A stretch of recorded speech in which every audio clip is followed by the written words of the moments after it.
Welcome to a special spotlight panel on how archiving is not only preserving but fueling streaming content, featuring the Grammy Museum and Iron Mountain Entertainment Services.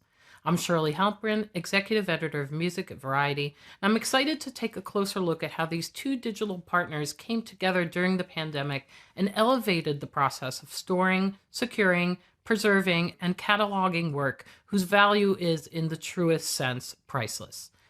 Let's meet our panelists. Welcome Lance Podell, SVP and General Manager of Iron Mountain Entertainment Services, and Nicholas Vega, Curator and Director of Exhibitions at the Grammy Museum.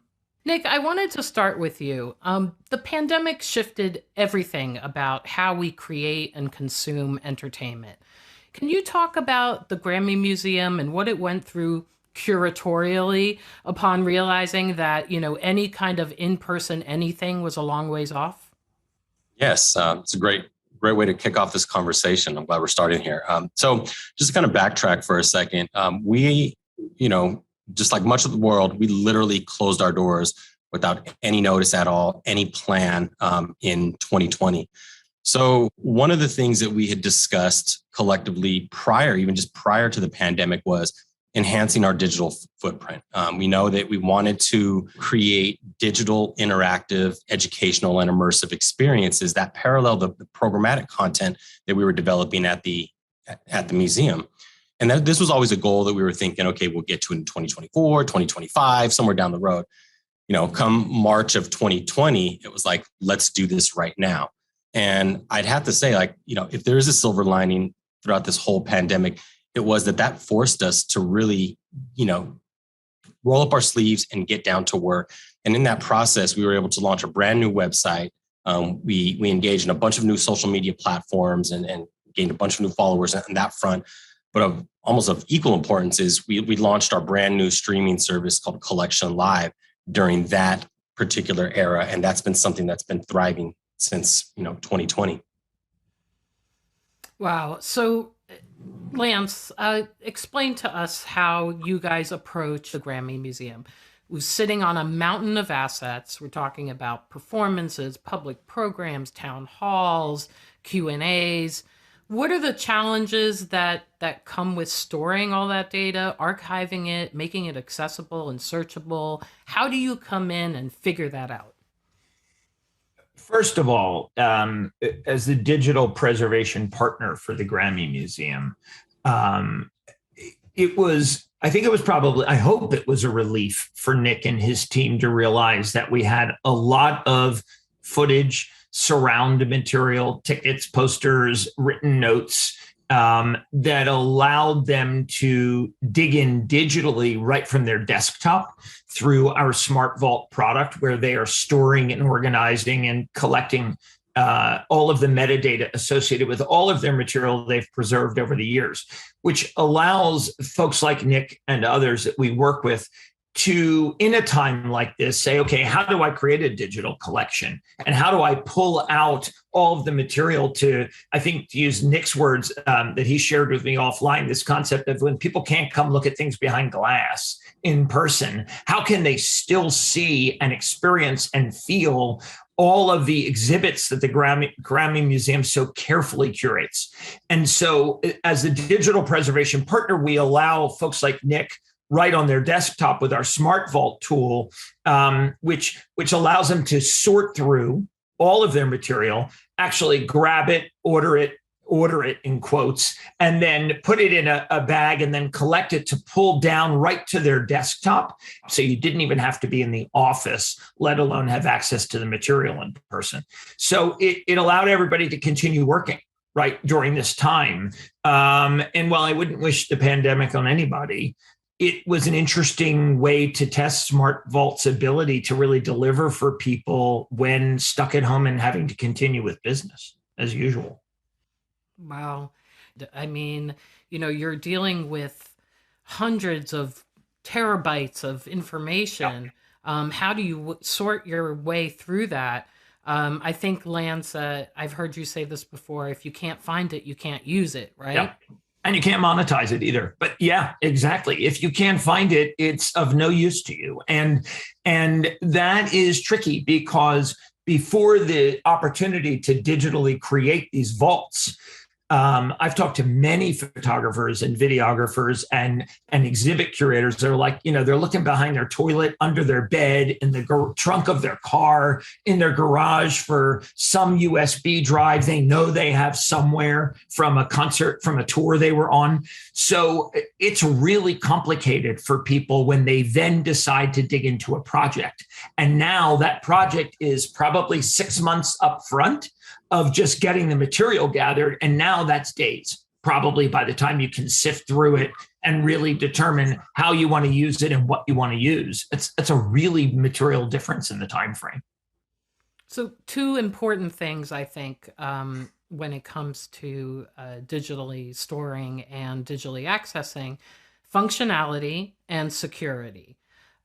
Nick, can you speak about what kind of user interface kind of works with what you're doing? And then Lance, if you could address the security aspect.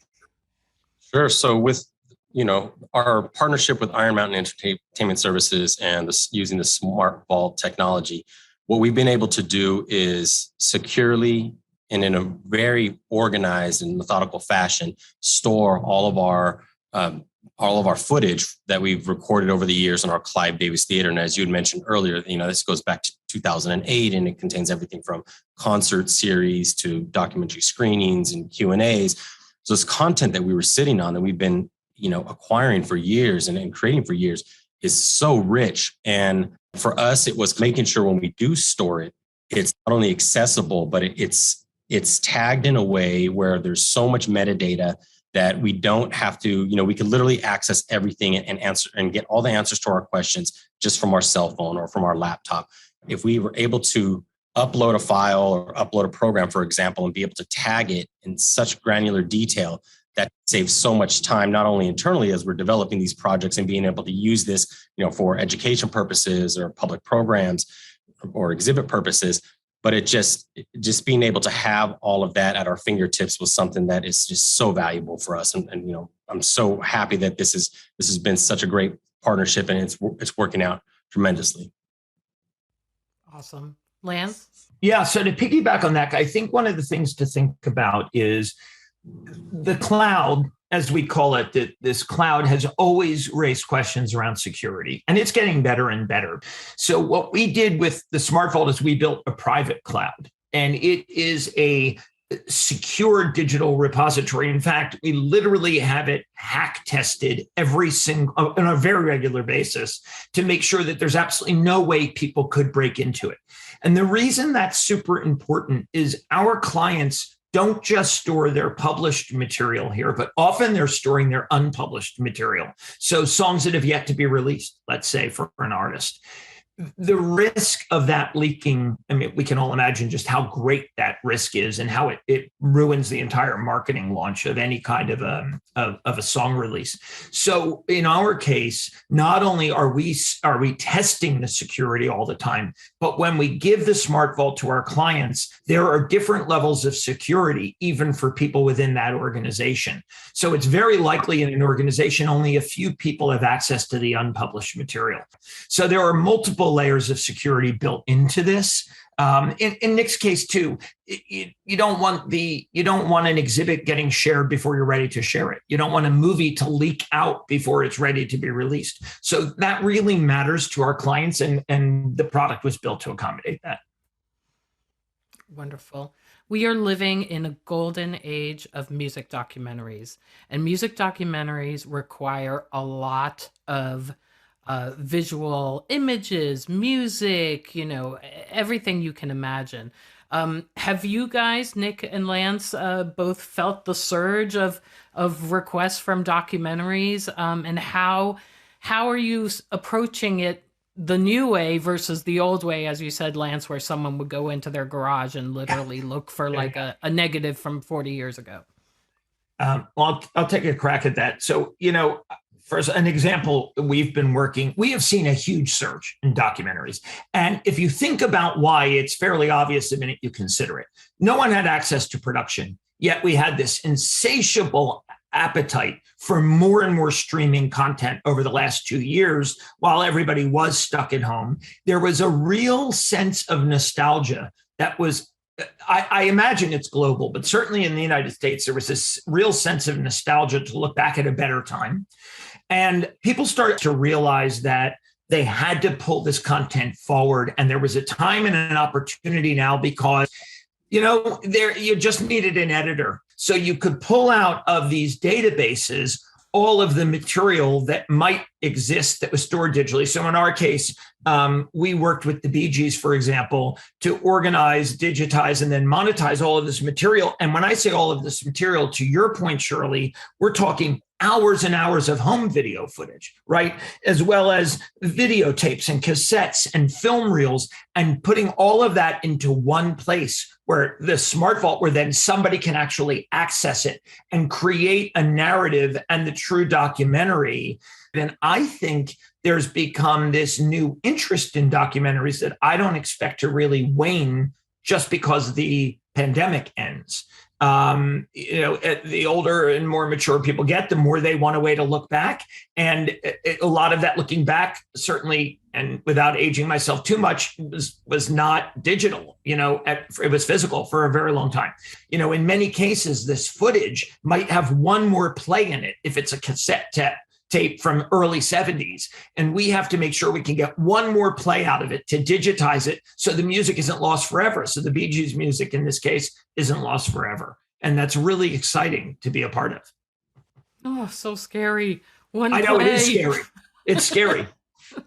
Nick, can you add to that? Yeah, I was just going to say, just to kind of to second that, what we've been seeing here at the Grammy Museum, at least over the course of the past year and a half, is, and again, I guess another silver lining, is that there's been this kind of resurgence from these artists who want to preserve their collections.